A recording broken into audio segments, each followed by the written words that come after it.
বিশ্বনবী বলেন এই মানুষগুলো দুনিয়া আশ্রয় করো কিয়ামতের দিন দিনকে কায়েম করার জন্য সর্বাত্মক চেষ্টা চালিয়েছে। এই কারণে আল্লাহ তাদেরকে জাহান্নামে দেবে না। খুলনাবাসী, আমি আগেই বলেছিলাম আমার বিভাগ বাংলাদেশে 8টা বিভাগের 4টে বিভাগের মানুষকে এমনিতে একটু মানুষ হিসাবে ভালোবাসি বেশি। এই বিভাগের নারী পুরুষ আমার কাছে সবচেয়ে বেশি আপন। বড় আশা নিয়ে এবং ভরসা নিয়ে বলছি, আপনি দেখতে পাচ্ছেন আপনি জাহান্নামে হয়ে যাচ্ছেন। তিন নম্বরে নবীজি বললেন ওই মহিলাকে আল্লাহ জান্নাতে পৌঁছিয়ে দেবে যে মহিলা তার স্বামীকে দ্বীনের পথে চলার জন্য, দ্বীন কায়েমের জন্য সাহায্য করে, উৎসাহ দেয়। অথচ এরকম মহিলা এখন পাওয়া যাচ্ছে না। কথা বলে ঠিক কিনা?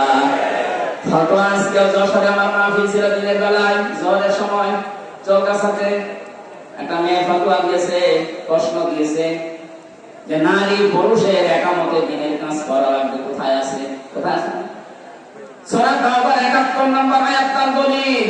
নারী হোক আর পুরুষ হোক, যে যে স্থানে আছে ওখান থেকে একামতের দ্বীনের কাজ করা নামাজ রোজার মতো ফরজ, কারণ তার চাইতেও বড় ফরজ। একামতের দ্বীন কায়েম করতে গিয়ে নবীজি নামাজ ছেড়ে দিয়েছিলেন 4 ওয়াক্ত, রোজা ছেড়ে দিয়েছিলেন বদরের 17 রমজান। একটা বলছেন দ্বীন কায়েমের জন্য নবীজি যদি নামাজ ছেড়ে দিতে পারেন, কাজা করতে পারেন, রোজা ছেড়ে দিতে পারেন, তাহলে নামাজ রোজার চাইতে এটা আপনার জীবনের আরো গুরুত্বপূর্ণ কাজ। এটা শুধু নারীর জন্য পুরুষের জন্য না। ওয়াল মুমিনুনা ওয়াল মুমিনাতু বা'দুহুম আউলিয়াউ বা'দ। এখানে মুমিন নারী মুমিন পুরুষ দুজনের কথা আছে। সুতরাং যারা নিজের স্বামীকে ইসলাম কায়েমের জন্য আপনি উদ্বুদ্ধ করবেন, সাহায্য করবেন, ছাড় দেবেন, তাকে সময় দিয়ে দেবেন, আল্লাহ আপনার জান্নাতের 8টা দরজা নিজে খুলে রাখবে। বলেন সুবহানাল্লাহ। 4 নম্বরে স্বামী যতক্ষণ বাইরে থাকবেন স্বামীর সম্পদ এবং স্বামীর সন্তান আপনি হেফাজত করে রাখবেন। আজ হাজারো মেয়ে লোক স্বামী বাড়ি থাকে না, সন্তানের হাতে মোবাইলটা দিয়ে উনি সারাদিন নিজে সিরিয়াল দেখতেছে। না, এরকম মহিলা আমরা চাই না। আমরা চাই খাদিজাতুল কুবরার মতো, যিনি ফাতেমা তৈরি করবে।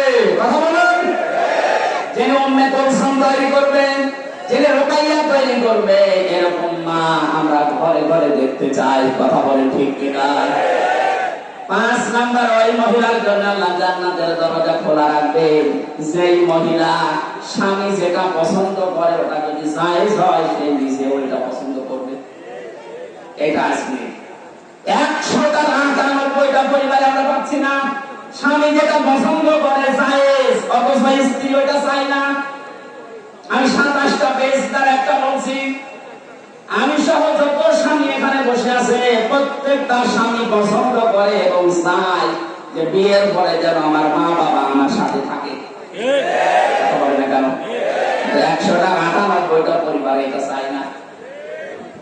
এই মেয়েটা চায় না, শুধু মেয়ের দোষ না, এই মেয়েটাকে কান পড়া দেয় ওর মা আর ওর বড় বোন। ওখান থেকে খালি বারবার ফতোয়া দেন, আর কতদিন থাকবি, তাড়াতাড়ি আলাদা হ। সমাজ মা বলে না, আপনার মা আপনার বড় বোন যদি আপনাকে জান্নাতে যাওয়ার প্রতিবন্ধকতা সৃষ্টি করে, এরকম মা আর বাবার কথা মানা বলেন। এটা আরাফ নামক যে প্রাচীরের উপরে আপনি দাঁড়িয়ে আছেন, এই হাদিসের ব্যাখ্যা করতে গিয়ে আমি হাদিসটা নিয়ে আসলাম। বিশ্ব নবী জানিয়েছেন তাদেরকে আল্লাহ জান্নাতে দিচ্ছে না, কারণ তারা মা বাবার হক আদায় করেনি। 2 নম্বর নবীজি বললেন ওদেরকে জাহান্নামে আল্লাহ দেবে না। সাহাবী প্রশ্ন করলেন হযরত আবু যর গফারি রাদিয়াল্লাহু তাআলা আনহু, হে নবী এদেরকে জান্নাতে দিচ্ছে না, বুঝলাম, জাহান্নামে দেবে কেন? বিশ্ব নবী বলেন এই মানুষগুলো দুনিয়া আশ্রয় করব কিয়ামতের দিন দিনকে কায়েম করার জন্য সর্বাত্মক চেষ্টা চালিয়েছে। এই কারণে আল্লাহ তাদেরকে জাহান্নামে দেবে না। এটা শুধু খুলনা না, সারা পৃথিবীতে ছড়িয়ে যাচ্ছে। কত সাংবাদিক দেখছেন না, সবাইকে উদ্দেশ্য করে আমি ঘোষণা দিতে চাই। সূরা সফের 10 নম্বর আয়াতের দলিল, হাদা আদুল্লুকুম আলা তিজারাতিন তুনজিকুম মিন আযাবিন আলীম। তোমাদেরকে এমন একটা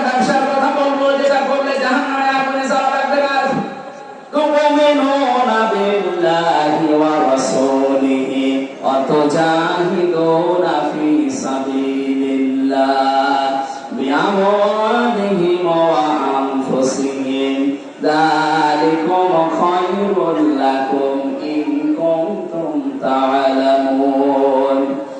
আল্লাহর প্রতি ঈমান আনার পরে, রাসূলের প্রতি ঈমান আনার পরে দুইটাকে সামনে নিয়ে তাদের বিধান জমিনে কায়েম করার জন্য জান আর মাল দিয়ে যারা জিহাদ করবে তাদেরকে আল্লাহ জাহান্নামে দেবে না।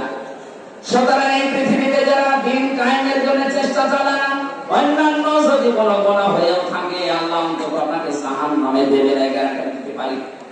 জাহান্নামে যাবেন না, কিন্তু জান্নাতে যেতেও পারছেন না মা বাবার হক আদায় না করার কারণে। কথা বলে না কেন? হাদিসের শেষে আমি আর পাইনি যে নবীজি আর জানান নিতে তারা যাবে কোথায়। খুলনাবাসী জান্নাতেও যেতে পারছেন না মা বাবার হক আদায় না করার কারণে, জাহান্নাম আল্লাহ দেখছেন না কিয়ামতের দিনের দায়িত্ব পালন করার কারণে। যদি আরাফ নামক প্রাচীরের উপরে দাঁড়িয়ে থাকা লাগে কি হবে বলেন তো? ওইরকম জীবন আমরা চাই? বলেন বলেন। এই আরাফ নামক সূরা থেকে একটা মাত্র আয়াত পড়েছি, 206টা আয়াত এখানে আছে, 179 নম্বর আয়াত। আমার আজকের আলোচনার বিষয় বিবেক। কি বললাম? বিবেক। আরো জোরে বিবেক। বিবেককে যদি সত্যি কেউ কাজে লাগাতে পারে জীবনে সে রাস্তা হারাবে না, সে রাস্তা পাবে। আজকে আমরা অনেকে রাস্তা হারিয়ে ফেলেছি বিবেককে কাজে না লাগার কারণে। দেখেন তো আল্লাহ কি জানিয়েছেন, ওয়ালাকাদ যারানা লিজাহান্নামা কাসীরাম মিনাল জিন্নি ওয়াল ইনস। আল্লাহ কথা শুরু করার আগে তাকিদ দিচ্ছেন। আল্লাহ পাক বলেন ওয়ালাকাদ, অবশ্যই, যারানা, আমি বানিয়েছি, তৈরি করেছি, লিজাহান্নামা, জাহান্নামের জন্য, কাসীরাম মিনাল জিন্নি ওয়াল ইনস, অধিকাংশ মানুষ আর জিন জাহান্নামে যাবে এই জন্য বানিয়েছি। প্রশ্ন আসতে পারে তাহলে আমাদের দোষ কি? যেখানে আল্লাহ কাসির দিয়ে পালে না দিয়ে, আবার কাসির না দিয়ে কাসির র একই টান আছে। কলের মানে অল্প, কলের না মানে একেবারে অল্প, কাসির মানে অল্প, কাসির, কাসির মানে বেশি, কাসির র মানে অনেক বেশি। অল্প বেশি আমাদের মেয়েরা ধরবে না। আল্লাহ বলেন এত মানুষ আর জিন জাহান্নামে দেব। আমরা যে প্রশ্নই করে ফেলেছি আল্লাহ, তাহলে আমাদের দোষ কি? আল্লাহ বলেন দোষ আছে। তিনটি ইন্দ্রিয় শক্তি যাদের আছে, এই তিনটা যারা কাজে লাগাবে না এই মানুষগুলো মাস্ট বি জাহান্নামে যাবে। আর অন্যান্য কারণ আছে অন্য আয়াতে, এই আয়াতে তিনটা পেয়েছি। খুলনাবাসী এখন থেকে আপনি মিলাবেন আপনার ভেতরে এই তিনটা গুণ আছে কিনা। যদি থেকে থাকে এখনই তাওবা করে ভালো হওয়ার নিয়ত করা লাগবে। রাজি আছেন কিনা? রাজি আছেন? তারা তারা দেখে লিল্লাহি তাকবীর, লিল্লাহি তাকবীর, আল্লাহু আকবার, লিল্লাহি তাকবীর, আল্লাহু আকবার। আলহামদুলিল্লাহ। ভাই আমরা তিনটা কারণ বলছি, দেখেন আমার ভেতরে যদি থাকে আমি এখনই পরিবর্তন হওয়ার সিদ্ধান্ত নিব। এক নম্বরে লাহুল কুলুবুল্লাহ ইয়াফকাহুনা বিহা, তাদের কলব আছে কিন্তু চিন্তা নেই, উপলব্ধি শক্তি নেই। তাদের যে হৃদয় আল্লাহ দিয়েছেন এই মানুষগুলো চিন্তা ভাবনা করে না হৃদয় দিয়ে। তাদের বিবেক আল্লাহ দিয়েছেন, বিবেকটা কাজে লাগায় না। আমি যে প্রথমেই বললাম মানুষ যদি বিবেক কাজে লাগাতে পারে সে কোনোদিন রাস্তা হারিয়ে ফেলবে না। আজ এই জাতি রাস্তা হারিয়ে ফেলেছে শুধু বিবেকটা কাজে না লাগার কারণে।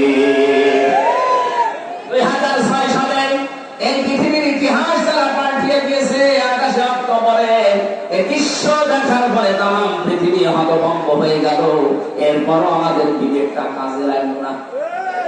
আপনি চিন্তা করতে পারেন একটা জীবিত মানুষকে পিটিয়ে হত্যা করার পরে তার লাশের উপর একটা মানুষ ড্যান্স দেয়, আর তারা এখন মানবতার গুলি লাগছে।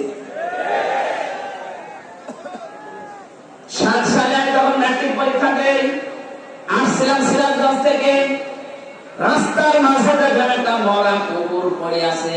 ড্রাইভার গাড়ি চালিয়ে না দিয়ে পাম দিয়ে ঢুকিয়ে দিল। গাড়ি একটু ঝাঁকিয়ে দিয়েছে, ডাক দিয়ে বললাম ড্রাইভার সাহেব আপনি কি করলেন? এখন একটু উল্টিয়েছিল গাড়ি। ড্রাইভার আমাকে বসে দেখেন না একটা মরা কুকুর পড়ে আছে, আমি ডবল করে আমার চাকা চালাবো না, বিবেক নেই। আমি ওনাদের সেই বলেছি আরে ভাই এটা তো মরা কুকুর, এ মানলে কি আর না মানলে কি? ড্রাইভার আমার দিকে আবার ঘুরে বলছো, হুজুর আপনি কি আসলে হুজুর নাকি বেশ করেছেন? আপনি দেখছেন একটা মরা কুকুর পড়ে আছে, আমি ডবল করে গাড়ির চাকা চালাবো, আমার বিবেক নেই? বলো ভাই আপনার নাম কি? বলছে সুব্রত। তার মানে আমি হিন্দু মানুষ। নাম কি বলেন? বলেন সুব্রত। পিঠার উপরে খাবার দিয়ে দিন বলেছিলাম আপনি একটা হিন্দু, আপনার ইমান নেই কিন্তু বিবেক আছে। বিবেক থাকার কারণে একটা নিকৃষ্ট সিট পড়ে আছে মরা, তারপর আপনি ডবল করে মারেন না।